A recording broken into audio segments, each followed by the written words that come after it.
IPS Neha Sharma उस सुबह बिल्कुल अनजान बनकर निकली थी। भाई की काली matte finish Royal Enfield Bullet 350, जिस पर अभी भी पिछले साल का टैक्स टोकन चिपका हुआ था। नीला कॉटन कुर्ता, सफेद चूड़ीदार पाजामा, दुपट्टा कंधे पर लहरा रहा था। बालों में हल्की सी खुली चोटी, माथे पर छोटी सी बिंदी, कानों में चांदी के छोटे छोटे झुमके। कोई मेकअप नहीं, सिर्फ होठों पर हल्की गुलाबी लिप बाम। उम्र 30 के करीब, चेहरा इतना सादा और शांत कि हाईवे पर ट्रक ड्राइवर भी 2 बार देखकर सोचते कॉलेज की कोई लड़की होगी। कोई नहीं जानता था कि यही वो अफसर हैं जिन्होंने 2023 की यूपीएससी में AIR 27 लाकर पूरे उत्तर भारत में तहलका मचा दिया था। न सरकारी गाड़ी, न पायलट, न गनर, बस अकेली बुलेट पर हवा से बातें करते हुए कॉलेज की सबसे पक्की सहेली रिया की शादी में जा रही थीं। हाईवे पर तेज धूप थी, पर हवा ठंडी। नेहा ने गियर बदला, स्पीड 80 के आसपास। अचानक सामने पुलिस की बैरिकेडिंग दिखी। लाल पीली प्लास्टिक चेन, 4-5 कॉन्स, 2 जीपें तिरछी खड़ी। बीच सड़क पर 7-8 पुलिस वाले। सबसे आगे इंस्पेक्टर विकास मल्होत्रा। कद 5 फुट 11 इंच, मूछें तनी हुई, पेट थोड़ा सा आगे निकला हुआ, वर्दी पर चमकते हुए 3 स्टार, हाथ में बैंत घुमा रहा था। चेहरे पर ऐसा घमंड जैसे पूरा हाईवे उसकी जागीर हो। विकास मल्होत्रा का नाम सुनते ही जिले के लोग कांप जाते थे। रिश्वत, फर्जी चालान, महिलाओं से बदतमीजी, गुंडागर्दी, मारपीट, यहां तक कि 2 बलात्कार के प्रयास के केस भी दर्ज थे।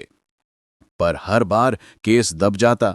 वजह साफ थी, उसके ससुर हाई कोर्ट के रिटायर्ड जज सुरेश चंद्र मल्होत्रा थे, जो अभी भी दिल्ली के बड़े बड़े वकीलों और नेताओं के यहां आना जाना रखते थे। कोई अफसर हाथ डालने की हिम्मत नहीं करता था। विकास को लगता था वो अजर अमर है। नेहा को आता देख उसने हाथ उठाया, आवाज में पूरा रौब भरा हुआ। अरे ओ लड़की, बाइक साइड में लगा, जल्दी। नेहा ने बिना एक सेकंड गवाए बुलेट साइड में रोकी, हेलमेट उतारा, बालों को हाथ से पीछे किया। विकास सिर से पांव तक घूरते हुए पास आया। उसकी नजरें नेहा के चेहरे से होते हुए नीचे तक गईं और फिर ऊपर लौटीं। होठों पर घिनौनी मुस्कान। कहां जा रही है इतनी स्पीड में? नेहा ने शांत स्वर में कहा, दोस्त की शादी में सर। विकास ने नाक सिकोड़ी। अच्छा जी, दावत उड़ाने जा रही हो? हेलमेट कहाँ है? हेलमेट क्या तेरे बाप पहनाएंगे? और स्पीड भी 90 के ऊपर थी। सच कहूं तो तेरी खूबसूरती देखकर चालान काटने का मन नहीं कर रहा, पर ड्यूटी है ना, मजबूरी है।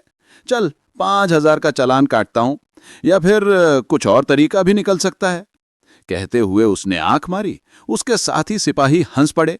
नेहा समझ गई चालान तो बस बहाना है, असली खेल कुछ और है। उन्होंने शांति से कहा, सर मैंने ना हेलमेट के बिना चलाई, ना स्पीड लिमिट क्रॉस की। आप गाड़ी का मीटर चेक कर लीजिए। ये सुनते ही विकास का चेहरा तमतमा उठा। हमें कानून सिखाएगी? पुलिस हम हैं, तू कौन होती है बीच में टांग अड़ाने वाली? और अगले ही पल उसने जोरदार थप्पड़ नेहा के बाएं गाल पर दे मारा। आवाज इतनी तेज कि पास खड़ा कांस्टेबल भी पीछे हट गया। बहुत बोलती है तू, पुलिस के सामने मुंह खोलने की औकात नहीं तेरी।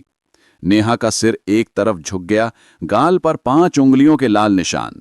होंठ के कोने से खून की एक बूंद टपकी, पर आंखों में एक बूंद भी आंसू नहीं, सिर्फ आग थी। विकास अपने साथियों की तरफ देखकर ठहाका मारकर हंसा। देखो यारो, अभी भी अकड़ बाकी है, लगता है इसे अच्छे से सबक सिखाना पड़ेगा। एक सिपाही बोला, साहब थाने ले चलें, वहीं इसकी सारी हेकड़ी निकल जाएगी। विकास ने गर्दन हिलाई।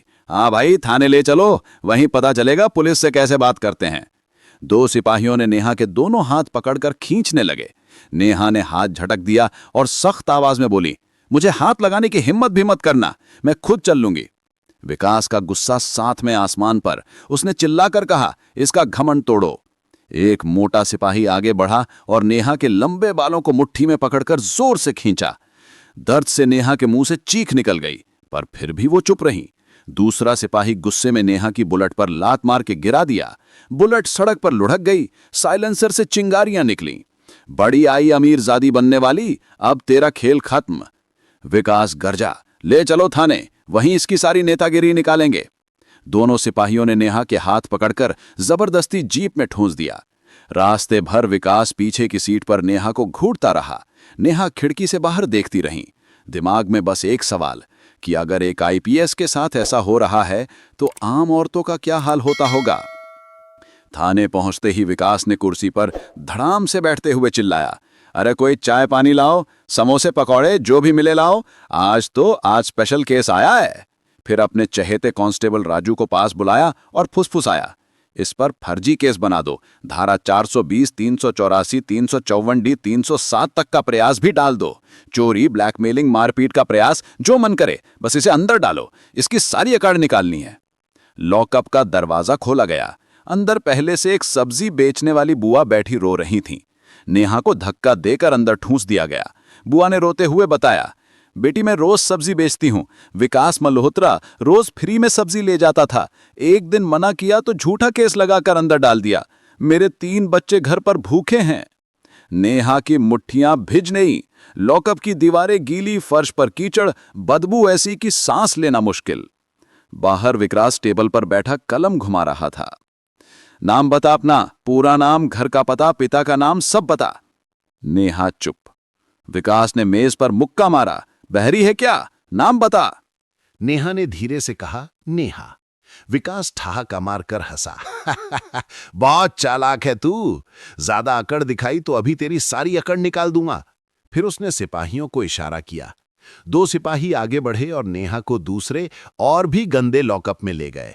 वहां दीवारों से पानी टपक रहा था, फर्श पर कीड़े चल रहे थे। नेहा खड़ी होकर सब देखती रही। तभी थाने में अचानक हड़कंप मच गया।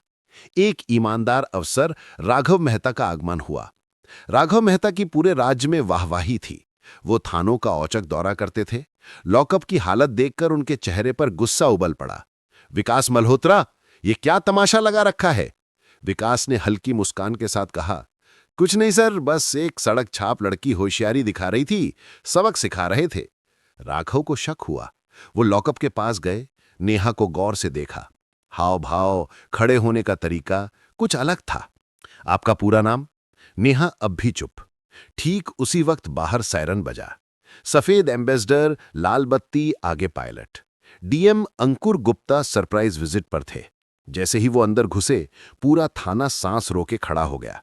डीएम की नजर लॉकअप पर पड़ी। नेहा को देखते ही वो चौंक पड़े। ने तुरंत सलाम ठोका, मैडम आप यहां इस हालत में? फिर फाइल उठाई।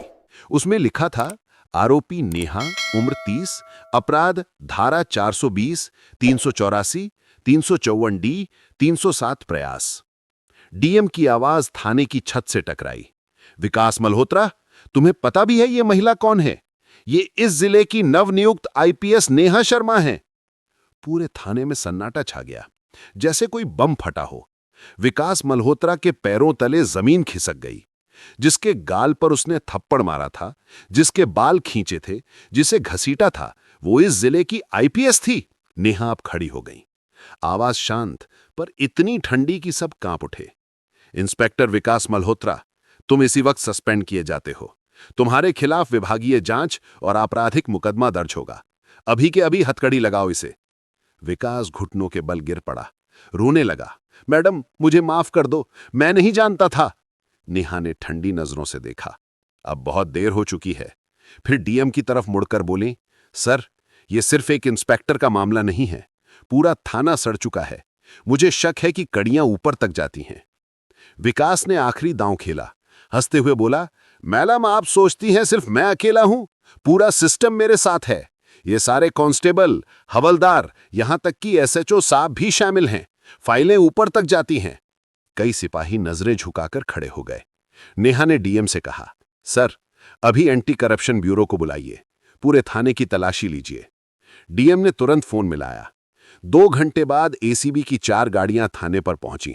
अलमारियां खुली, लॉकर टूटे, छिपी नकदी, शराब की बोतलें, फर्जी फाइलें, सब बाहर। फिर तो जैसे भूचाल आ गया। एक एक कर खुलासे, थाने के एसएचओ, 2 और इंस्पेक्टर, सीआई, यहां तक कि एसएसपी तक के नाम आए। रात भर छापे पड़े। 48 घंटे में 52 पुलिस अधिकारी, 31 दरोगा, 19 हवलदार, 11 एसएचओ और 9 बड़े नेता हिरासत में। राज्य के मुख्यमंत्री तक खबर पहुंची। उन्होंने तुरंत आदेश दिया, जो भी दोषी है किसी को बख्शा नहीं जाएगा। जिले में नई टीम आई, नए एसपी, नए एसएचओ, नए कांस्टेबल। अब थाने में आम आदमी बिना डरे जा सकता था। और आईपीएस नेहा शर्मा, वो अगले दिन फिर बुलेट पर सवार होकर रिया की शादी में पहुंची। दुल्हन ने पूछा, यार देर कहां हो गई? नेहा ने मुस्कुराते हुए कहा, रास्ते में थोड़ा सा सिस्टम साफ कर रही थी।